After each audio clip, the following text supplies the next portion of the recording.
vamos a adentrar en el estudio del ADN antiguo, de la mano del grupo de investigación Evo-Paleogen. Debe estar ya conectado por aquí Rosa Fregel y Javier González. Bueno, buenos días a todos. Para nosotros es un placer participar hoy en esta actividad de escaparate científico. Nosotros, como ya han dicho, somos el grupo de investigación Evolución, Genética de Poblaciones y Paleogenómica. Y bueno, nosotros en lo que nos centramos en el estudio de ADN antiguo, que es el ADN obtenido de material arqueológico. Si les interesa de lo que estamos hablando y quieren seguir un poco nuestro trabajo, aquí en la esquina tienen nuestro Twitter para que nos puedan seguir. Para empezar, vamos a hablar un poco de quiénes somos. Nosotros somos un grupo de investigación multidisciplinar que está formado por Clara, ella es graduada en biología y es una estudiante de doctorado. Milena, que es una estudiante también de biología que forma parte del programa Erasmus. Alejandra, que es doctora en Historia y está en nuestro grupo trabajando como investigadora postdoctoral. Javier, que está aquí con nosotros hoy, que es graduado en Biología y está haciendo sus estudios de doctorado. Y yo, que soy también una bióloga y soy la investigadora principal de este grupo. Entonces, como les decía antes, nosotros lo que hacemos es estudiar ADN recuperado de material arqueológico, no solo de restos humanos, sino también pues, de restos de fauna, restos vegetales y algunos otros materiales, como ya verán más adelante. Entonces, ¿dónde realizamos nosotros esta labor? Pues en realidad la realizamos en varios escenarios. El primero de todo es en museos y en otras entidades que tengan a su cargo los restos arqueológicos, en el que vamos a realizar la toma de muestras. En concreto, aquí estamos tomando muestras de momias aborígenes en el Museo Canario en Gran Canaria. Luego, una vez que ya hemos hecho la toma de muestras, tocaría la parte de análisis molecular, que este análisis se realiza en un laboratorio en el que tenemos grandes medidas de protección con las muestras para evitar su contaminación con moléculas de ADN moderno. Por eso estamos vestidos ahí como si estuviéramos trabajando con ébola o algún virus peligroso. En realidad no nos estamos protegiendo a nosotros de la muestra, sino que en este caso sería lo contrario. Estamos protegiendo a la muestra de nuestro propio material biológico. Y finalmente hay una parte muy importante de análisis bioinformático, que ya la realizamos, pues tarea de despacho.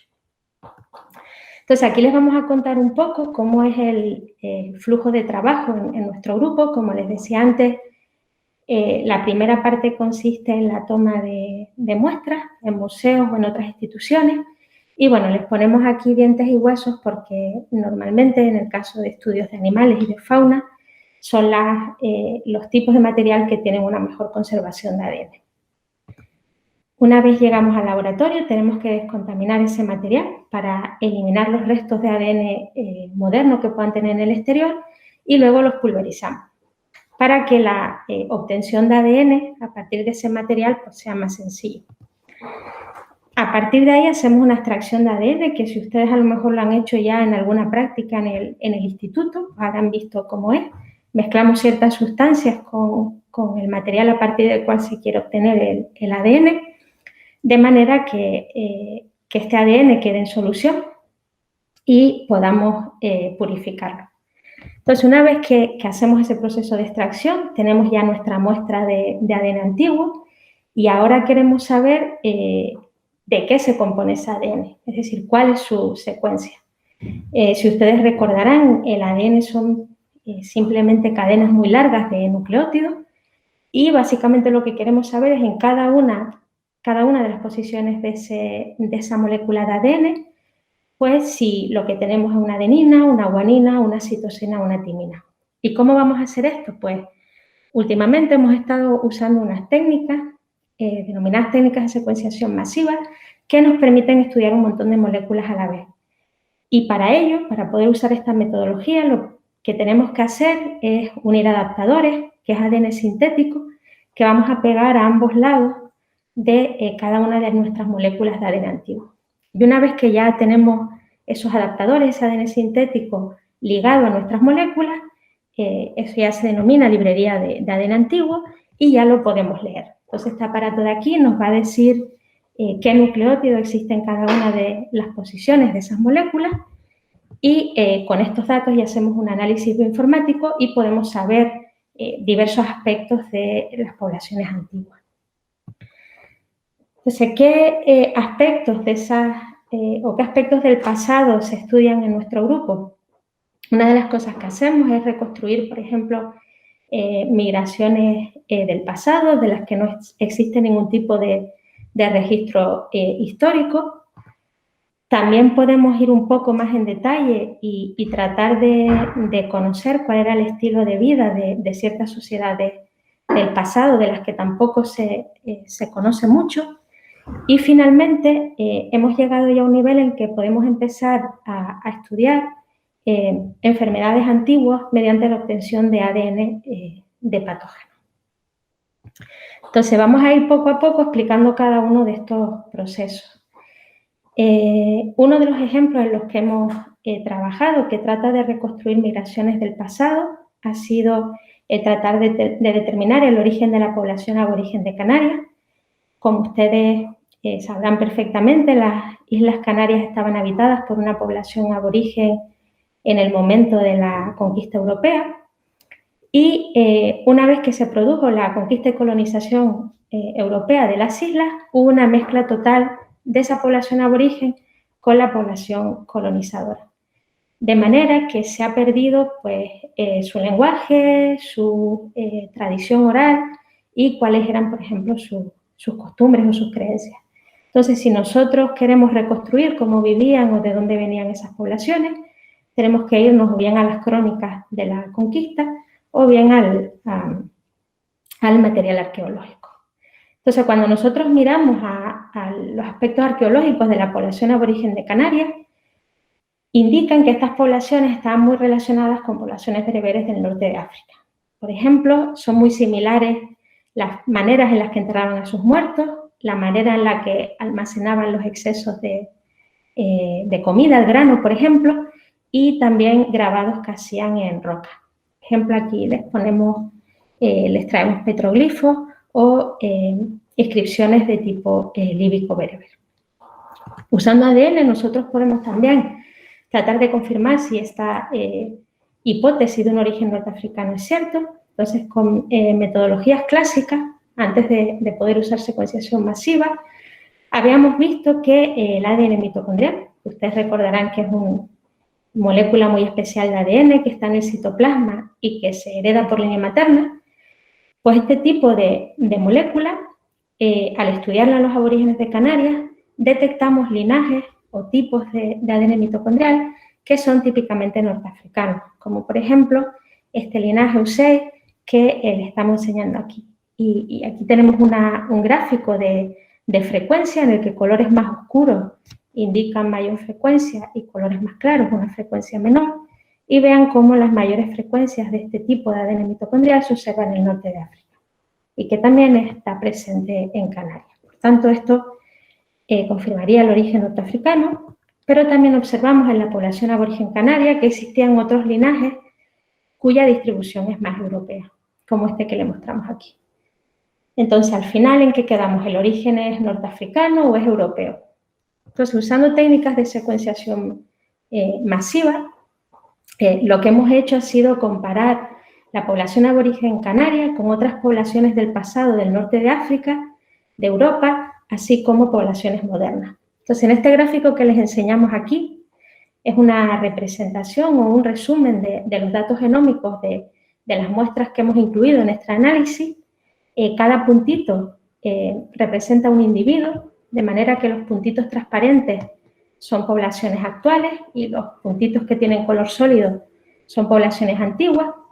Y hemos visto que cuando representamos a poblaciones antiguas del norte de África, poblaciones de hace 15.000, 7.000 años, se colocan muy cerca de poblaciones del norte de África.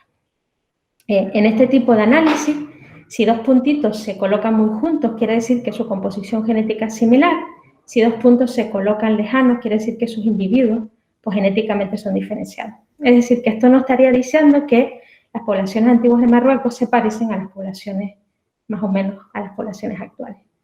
En cambio, cuando miramos cómo era Marruecos hace 5.000 años, vemos que es más similar a poblaciones antiguas de Europa. ¿Esto qué quiere decir? Pues lo que quiere decir es que al menos hace 5.000 años hubo una migración de agricultores tempranos de Europa hacia el norte de África. ¿Y qué ocurre cuando incluimos a la población aborigen? Pues vemos que se colocan muy cerca de estas poblaciones antiguas de hace 5.000 años del norte de África. Lo que quiere decir que es lógico que aparezcan linajes europeos y norteafricanos en los aborígenes de Canarias, porque en el momento de que se produjo la colonización del archipiélago, ya eran poblaciones mezclas con un componente tanto norteafricano como europeo. Bueno, no solo el ADN antiguo nos permite reconstruir estas grandes migraciones, sino también nos permiten estos datos de genoma completo llegar a ver cómo funcionaban las sociedades del pasado de las que no tenemos básicamente registro histórico.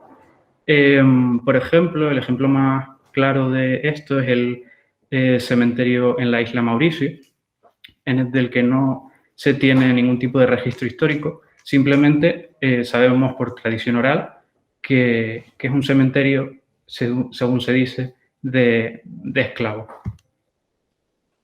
Aquí podemos ver una representación de la disposición de las fosas, en la que nosotros con ADN antiguo hemos podido llegar a recuperar y a ver el sexo molecular de los distintos individuos, lo que nos permite llegar a conocer la disposición o las condiciones de enterramiento de los distintos individuos en el cementerio. Si llegamos a estudiarlo a nivel mitocondrial, como decíamos antes, podemos llegar a ver, según la ascendencia de los distintos linajes, si son efectivamente de origen esclavo, que son esclavos que trajeron del continente africano. Y como podemos ver, la gran mayoría de los individuos que vemos son individuos con linajes de origen subsahariano, a excepción de algunos de origen de Madagascar y otros hindúes. Por lo tanto, nos confirmaría este origen esclavo del cementerio, bueno, algunos individuos hindúes que probablemente trajeron pagados para trabajar en las grandes plantaciones de esta isla.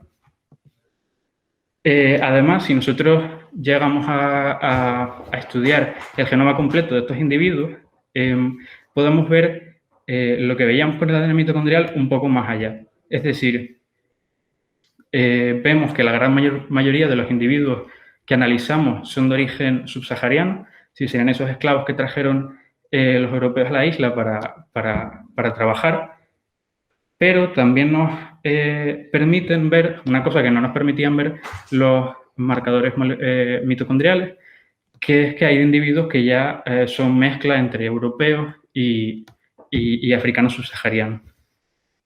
Y bueno, también vemos lo que vemos a nivel de ascendencia mitocondrial de individuos hindúes que probablemente trajeran para trabajar en la isla.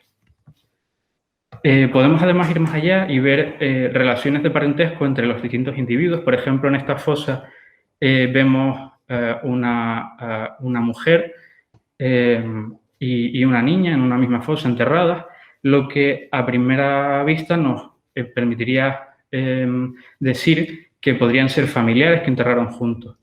Además, si analizamos el ADN mitocondrial, que sabemos que se da por línea materna, vemos que ambas tienen el mismo ADN mitocondrial. Por lo tanto, podrían tratarse de una madre e hija. ¿Cómo confirmamos este hecho? Pues si analizamos el genoma completo, podemos ver, bueno, en este gráfico se ve que cuanto más abajo se colocan los puntitos, más similares son los genomas que estamos analizando. Y por lo tanto, mayor grado de parentesco tendrán. En el caso de la mujer y la hija, de la niña y la mujer, vemos que el puntito se localiza muy abajo, por lo tanto los genomas son muy similares entre sí y podríamos decir que tienen una relación de parentesco de primer grado, es decir, podrían ser madre e hija. Además, el ADN antiguo no solo nos permite analizar este ADN humano, sino que podemos recuperarlo de plantas, de restos de animales que han quedado e incluso de otros objetos de los que podemos recuperar este ADN. Por ejemplo, de restos degradados, como pueden ser las pieles que utilizaban los antiguos canarios como vestimenta o para envolver a sus muertos. En este caso, hemos analizado algunas pieles que utilizaban para ese fardo funerario, envolver a los muertos, en el que las condiciones de preparación de las pieles, que las dejaban al sol y las encurtían, degradaban no solo la piel en sí, y es muy difícil identificarla a primera vista, sino también el ADN que está en su interior. Sin embargo, modificando un poco los protocolos de extracción de ADN, podemos llegar a recuperar este ADN tan degradado y al hacerlo hemos visto que se trata de pieles con ADN de cabra, es decir, son pieles de cabra. Además, podemos no solo llegar a recuperar este ADN de animales o de plantas, sino también de microorganismos, de patógenos, de virus y bacterias que podrían haber ocasionado algunas enfermedades en el pasado. Cuando ocurre una infección en cualquiera de nosotros, si la infección, por ejemplo, una infección bucal o una infección cutánea, no se trata, puede llegar a pasar al torrente sanguíneo y, por lo tanto, pueden las bacterias llegar a detectarse en cualquier tipo de región que estuviera muy irrigada, con muchos vasos sanguíneos. Si esta región se conserva en el registro arqueológico una vez la persona muere, podemos llegar a recuperar restos de ese ADN en estas regiones, que por ejemplo son el hueso temporal o la pulpa dental.